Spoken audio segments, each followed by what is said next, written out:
Atento para recordar, refrescar una medida de último momento con los subtes. Finalmente se acuerdan que se hablaba de la línea E para mañana. Ahora se extendió mañana el paro de subtes durante, me parece que son todas las líneas, ¿cierto? Sí, paro de subtes en todas las líneas. Recordamos esto porque hoy como parece un día un poquito feriado, está muerto, hace calor, pero mañana ¿cómo es? Mañana va a ser un paro en 2 tandas.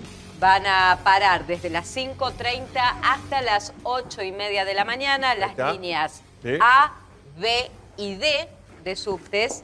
Y por la noche, a partir de las 20:30 y hasta el cierre del servicio de subtes, que es pasada las 11 de la noche, van a paralizarse los servicios de la línea C, E y H. Esta medida la tomaron hace minutos los metrodelegados anunciándola en conferencia de prensa, después de que volvieran a hacer el reclamo no solo por la desabestización, es decir, quitar el asbesto que hay en algunas formaciones que fueron compradas al Metro de Madrid y de la cual el titular de Esbase de Montmolin confirmó que efectivamente sí había presencia de ese material cancerígeno en formaciones de las líneas de subte, sino que además los metrodelegados presentaron un amparo judicial para que esas formaciones no estén en funcionamiento y empiece un plan de contingencia.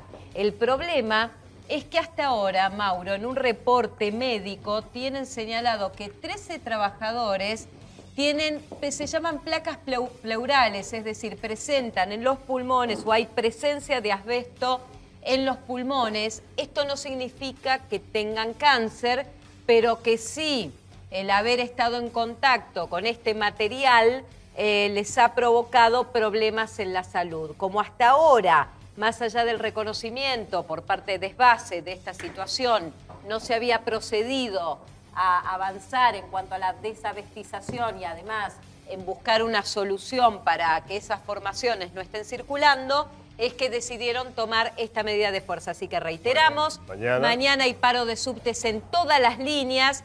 Atención para los usuarios porque va a ser en 2 tandas, de 5:30 a 8:30 de la mañana, las líneas A, B y D, y para las 20:30 hasta el cierre serán las líneas C, E y H. Después lo recordamos porque es de último momento, es de hoy. Vamos rápidamente con Bolivia, porque Bolivia, señores, es un desastre. Es mucho peor que lo que dicen, mucho peor que lo que se cree. Las fotos e imágenes, videos que llegan que son impublicables, alguno está pasando, se harán cargo por lo que pasen, pero la realidad es lo que importa acá. Periodistas originarios, quiere decir periodistas de ahí del Alto, denuncian que esto es una cacería humana, que está lleno de imágenes que no queremos mostrar, que algún canal seguramente lo mostrará, de muertos, de mujeres asesinadas y demás. Escuchen esto y lo comenta Nico, vamos. Quieren matar a la gente, la señora autorizó. ¿A quién quiere matar y por qué les permiten matar? Que no entiendo. ¿Qué clase de gobierno es este? Bueno, lamentablemente este gobierno a través de un decreto les ha dado licencia para matar a las Fuerzas Armadas bajo el pretexto de restablecer el orden después de que renunciara bajo presión de grupos violentos que lograron tomar la casa de autoridades muy importantes aquí. Como atento a lo que dice el colega, licencia para matar. Nosotros vimos ayer, no al aire no vamos a poner nunca, esas imágenes que te hacen temblar, ¿eh? Mauro, así es, y la situación está lejos de mejorar. Noticias de último momento tienen que ver con el desalojo por parte de las fuerzas de seguridad y de las Fuerzas Armadas de la planta de gas de Sencata, esta planta de gas de donde sale la energía que alimenta a La Paz y a El Alto, ¿sí? a la capital boliviana. Estaba tomada desde hace varios días y hace 1 hora aproximadamente entraron las fuerzas de seguridad. Hay denuncias de por lo menos 2 personas muertas con tiros de balas de plomo en la cabeza, ¿sí? Solo en la última hora. Pero alguien tiene que parar este golpe de Estado, esta masacre de la gente. No hay nadie que pueda parar esto, ONU, OEA, otros gobiernos, nadie se mete para parar la masacre. La comunidad internacional es la que puede intervenir para parar esta masacre. La OEA queda descartada porque el mismo Evo Morales la señala como partícipe Pero del no golpe. importa, no importa eso, pero eso es lo que se dice, pero parar la muerte de la gente, ¿no puede? Y para eso tendría que haber, por un lado, voluntad por parte del gobierno de facto de, bueno, parar la pelota y negociar. No sería lo que está pasando. Dejar de matar, digo bueno, yo. Es lo que debería suceder, Mauro. Pero no hace falta para eso, no hace falta que se meta nadie, por favor. Lo que vemos día a día es que recrudece el accionar violento del gobierno de facto, recrudece además y se intensifica la decisión política de avanzar en ese camino. Ayer lo charlábamos, están evaluando convocar a elecciones por decreto y proscribiendo a Evo Morales, a Álvaro García. No va a poder. Por ese camino no hay negociación posible. A Evo Morales no lo van a dejar, te lo dije ayer, ya dijeron cualquiera, Evo, que no venga porque lo procesan. Procesan quiere decir lo detienen inmediatamente en Bolivia. Segundo tema de Bolivia, marchan contra la presidenta Áñez. Hay violencia por todos lados, aun cuando marchen, aun cuando repriman, aun cuando busquen en el alto, en el bajo o donde quieran. Marchan contra la presidenta Áñez. Violencia por todos lados en Bolivia. Es esto que están viendo, no para, porque de verdad por lo menos lo de Chile, que era diferente, se paró por un momento. Vean ustedes las últimas imágenes que están llegando. En cualquier lado, en cualquier parte. Además de esto, el tercer tema de Bolivia son los saqueos, porque además son colaterales. Hay saqueos por todos lados. Esto ya lo vimos en Argentina en varios años de golpe, ¿no? A usted que es grande, que tiene mi edad, que sabe que se trata esto, este fuego, estos saqueos, estos soldados, esta policía, estos criminales, ¿no? Mirá.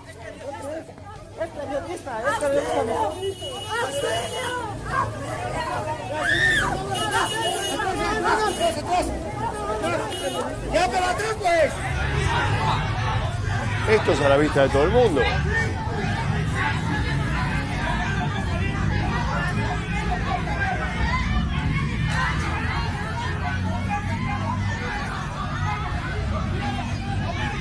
¿Esto qué quiere decir? ¿Que van a matar a todos los indios, los que llaman indios ellos? Esto quiere decir que Bolivia se encamina hacia un proceso muy complejo si no se le pone un freno pronto. ¿Sí? Estamos hablando de una sociedad en la cual la violencia quedó a flor de piel a partir de estos episodios y donde racismo ancestral que tiene de muchas generaciones, donde desconfianzas entre distintos grupos sociales y políticos que vienen desde hace muchas generaciones, están saliendo a la luz ahora y de la peor manera. Si a esto se le suma un gobierno de facto que da carta blanca a las Fuerzas Armadas y a las fuerzas policiales, si no hay alguien que ordene, si aquellos que deberían ordenar son los que están mostrando y dando el ejemplo de mayor violencia, la verdad es que el resultado de esto solo puede ser una catástrofe. En la Argentina, Videla y demás pagaron esto. Después, cuando llegó la democracia, fueron juzgados y condenados. La doctora Áñez va a ser juzgada en un momento, cuando vuelva la democracia. Yo no sé si saben lo que se está metiendo. Con esta orden de represión, de reprimir, de matar, de encontrar cadáveres, ¿quién la da? Si no el Ejecutivo, de facto o lo que fuere. La ejecutan los soldados que tienen ahí, la policía, pero ¿quién la da la orden? La dio Yanine Áñez, la presidenta de facto de Bolivia, con un decreto en el cual de alguna manera establece... Exculpa a los gendarmes de la muerte que tengan. Exactamente, vendría a ser como una versión exageradísima y una versión mucho más profunda de la doctrina Bullrich o de la doctrina Chocobar, en esta cuestión de exculpar a priori a un policía o a un militar que esto es mucho peor. Lastima o que mata. Esto es muchísimo peor. Esto es mucho peor, no es un policía que tira por la espalda, sino es la masacre de los indios. Absolutamente, es una exculpación a priori de la violencia ejercida desde el Estado, de la violencia institucional, lo cual sienta las bases, como te decía, para un escenario que tiene muy pocas perspectivas de mejorar en los próximos días. Bueno, sigamos de al lado de Bolivia, por favor, en vivo, que está pasando esto ahora mismo. Y Evo no volvió a hablar, pero Evo sigue en México. Evo no viene, ni va a Bolivia, ni viene a la Argentina por ahora. Por ahora no, aunque a partir del 10 de diciembre a lo mejor cambie el escenario en Argentina en ese sentido. Él ya dijo que podría evaluar venir a seguir, continuar con su asilo aquí cuando estén dadas las condiciones, porque se siente más cerca de Bolivia. Bueno, otra conmoción en Brasil.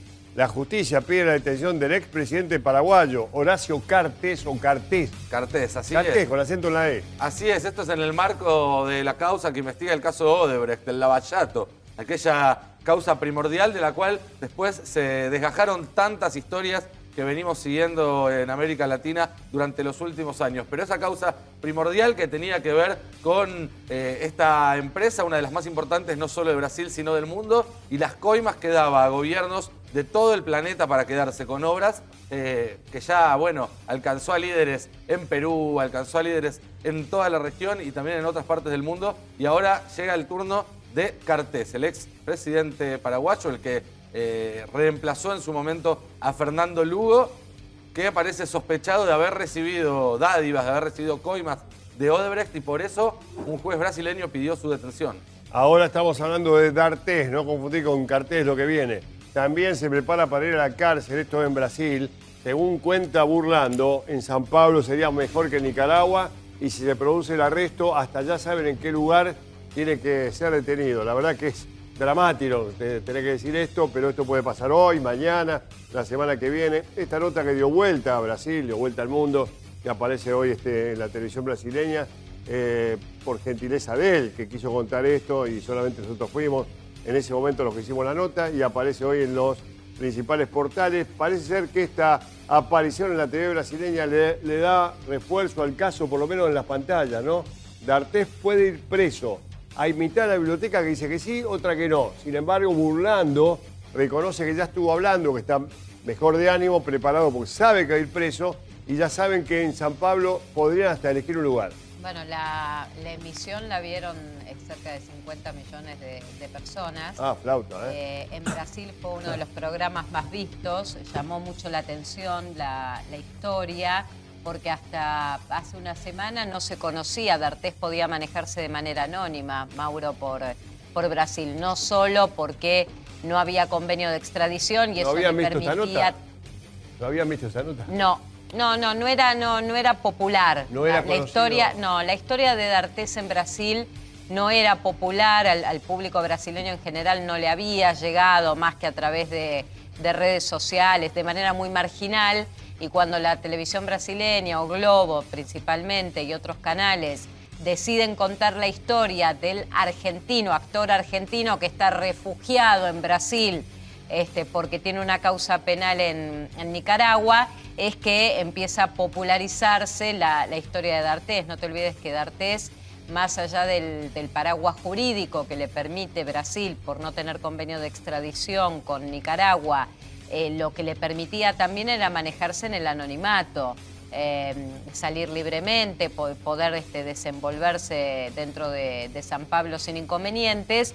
Ahora, mostrando su rostro en la TV brasileña y con un alto nivel de audiencia, como lo que cuentan desde Brasil, ya la historia para D'Artés es otra. Por eso lo que te cuenta el doctor Burlando tiene mucho que ver con el estado de ánimo de D'Artés, porque ya D'Artés, lo que en Brasil no solo tenía el ámbito jurídico de protección, lo tenía desde el anonimato, y ahora le es más difícil, claramente, después de que su rostro apareciera en el prime time de la televisión brasileña. Y asoma la idea que Brasil dice vamos a colaborar, que no se entiende bien qué es bueno, eso, ¿no? Sí, no queda claro porque en principio lo publica el propio canal de televisión que consultaron con fuentes policiales de Brasil, donde únicamente le señalan es que la policía va a colaborar. En lo único que la policía podría colaborar es en proceder mediante un juez que lo autorice en Brasil a la detención. La corte, me dicen a mí, la corte. Bueno, a la detención de D'Artés en Brasil, ejecutando lo que nosotros anticipamos con fuentes irrefutables de Interpol, que era que había una alerta roja sobre él para que sea detenido. Yo lo que te señalo, Mauro, es que la policía solo podría hacer ejecución de esa orden de arresto en tanto y en cuanto la justicia en Brasil así lo avale. Mientras tanto, no se puede ejecutar. De todas maneras, yo no estaría tranquilo, ¿no? Esto puede pasar en cualquier momento. Bueno, esto es lo que le pasa. Entiendo que esto, también por declaraciones del doctor Burlando, entiendo que lo que le pasa a D'Artés es que ya su caso no solo tomó notoriedad en Argentina y por eso se fue, sino que además en Brasil, que era la posibilidad no solo de poder estar en libertad dentro del país, que lo acoge, que lo recibe como un ciudadano más, nativo en realidad, y sin convenio de extradición, publicándose la historia lo que hace es que pierda el anonimato, cosa que se le hace también difícil para la vida diaria a D'Artés si la historia sigue circulando también en la televisión brasileña. Va a ser complicado para D'Artés. Lo que viene de aquí en adelante, tiempo más, tiempo menos, va a ser complicado. Mauro, ¿sabes por qué? Porque en principio la alerta roja de Interpol lo que ordena es un arresto y lo que obliga a la justicia brasileña es a tomar una decisión sobre eso. Hasta ahora la causa solo iba y venía desde Nicaragua y la Argentina, sin tocar a Brasil, porque sin haber orden de arresto, para D'Artés era el paraguas jurídico en el cual podía mantenerse en Brasil. Habiendo una orden de arresto por parte de Interpol, sí o sí la justicia, o a favor o en contra, debe tomar cartas en el asunto respecto a la situación de No quiere D'Artés. que llegue a Nicaragua el tema burlando, no quiere, no puede pararlo si llega. Pero me dijo también hasta, yo me animo ahora con Nicaragua, ¿sabes por qué? Digo, ¿por qué? Porque no hay pruebas sobre lo que pasó ahí. Y le digo, entonces, ¿cómo está? Porque la denuncia es una presencia importante de la niña. Pero dice, no hay nadie que pueda probar nada. Entonces, ¿cómo te pide la detención? Él dice, no hay nada, pero es sobre la denuncia que pide. Ahí, Bueno. por eso, ahí lo que más preocupa, por eso yo le preguntaba a la doctora Cartavia, ¿te acordás cuando hablábamos con ella hace varios días? ¿Qué tipo de declaraciones y elementos tenía la justicia de Nicaragua, además de la declaración de Telma? ¿Qué otros elementos tenía como para haber emitido el juez una orden de detención que después se tradujo en este pedido de Interpol? No quiso la doctora Cartavia ahondar, la doctora también que la representa en Nicaragua tampoco, pero te acordás que lo que señaló es que había declaraciones y testimonios de nativos en Nicaragua dentro de la causa. No sabemos quiénes, hay que ver el doctor Burlando si tiene acceso a la causa, si te lo dices, porque debe ser. Tiene un abogado en Nicaragua. Por eso, deben tener acceso a la causa y él debe evaluar que esas declaraciones no terminan siendo concluyentes. Aún así, lo que preocupa hoy por hoy es que hay una orden de detención para D'Artés. ¿Sabés lo que van a esperar? Si y que la justicia tiene que definir. Son 15 años para la prescripción. Sí. Van 10. Sí. ¿Cómo? Entonces puede esperar en prisión 5 años. Bueno. Es un cálculo que es desesperadamente, ¿no? Un día, 5 días o 5 años de prisión es tremendo. Es tremendo. Pero no caer en Nicaragua con las malas y eso que vimos ayer, que eso es... Por eso, hay como circunstancias para el tema de Juan D'Artés que se complicaron después de esta alerta roja de Interpol que claramente pone en otro escenario la situación de Juan D'Artés. Señores, cambio de tema y ya vamos a hablar con Leandro enseguida sobre Bolivia. El gabinete confirmado, dice el próximo título. ¿Sorpresa? Sí, alguna sorpresa. Vamos a dar entre todos, porque todos nosotros tenemos información. Si ven la que más tiene Mariana acá, hoy Lucio me acaba de sorprender con información y nombre. ¿Los querés dar, Lucio, o son privados? No, es privado. Es información que hemos trabajado y chequeado. Sí, lo vi. Sí, hasta ahora, hasta ahora, porque vos podés cambiar, pero hasta ahora el gabinete económico prácticamente está confirmado, está en la línea de lo que se viene comentando. Y dicen Culfas Todesca. Que sería, claro, Culfas podría ser producción, Guillermo Nielsen economía, Cecilia Todesca hay que ver qué cargo va a tener. Y después lugares que por ahí no tienen la gran atención del público. Si vos le preguntás a la gente si lo ve a Sandleris por la calle y lo saluda, probablemente no. Pero es importante quién va a ser presidente del Banco Central. Hasta ahora, el probable presidente del Banco Central es Miguel Ángel Pese. Miguel Ángel Pese, economista, fue vicepresidente del Banco Central durante aproximadamente una década. Y otro cargo que es importante, que en cierta medida popularizó, entre comillas, porque tenía un perfil alto, Ricardo Echegaray, es el de titular de la AFIP y aparentemente por primera vez en la historia va a ser una mujer que es Mercedes Marcó del Pont. ¿Va para la AFIP? Va para la AFIP, Mercedes Marcó del Pont va para la AFIP. Y después en cuanto, a otros cargos, por lo que me dicen... ¿Cabandier qué va a hacer? Hasta donde yo sé, él sabe mucho de todo lo que es Big Data, redes sociales, contenidos por internet y hasta donde yo sé, Juan Cabandier se va a ocupar de eso. O sea, tiene un lugar en el gobierno. Juan Cabandier tiene un lugar en el gobierno, sí. ¿Qué más? ¿Qué sabes, Mariana, vos? ¿Tus nombres cuáles son? Y transporte, hay un vetado por ahora. Mauro, en principio, porque hasta los propios presentes en la reunión del viernes pasado lo confirmaron, Daniel Arroyo es el ministro. Seguro. Eso seguro. Va a ser el primero con mayor visibilidad, porque si todo está como lo planean, el 11 de diciembre hacen la presentación del plan salvo que diga que no. Contra el hambre. Dijo Alberto, no. Salvo que diga que no, se muere por serlo en el buen sentido, Daniel. No, tal cual. Sí, tiene Bien, porque vocación. quiere trabajar, Quiere trabajar y quiere presentar el plan y trabajar. Tiene todo un programa y un... Sí, un muchacho con código, bien, laburante. Sí, tiene todo un trabajo programático para el Ministerio de Desarrollo. Después...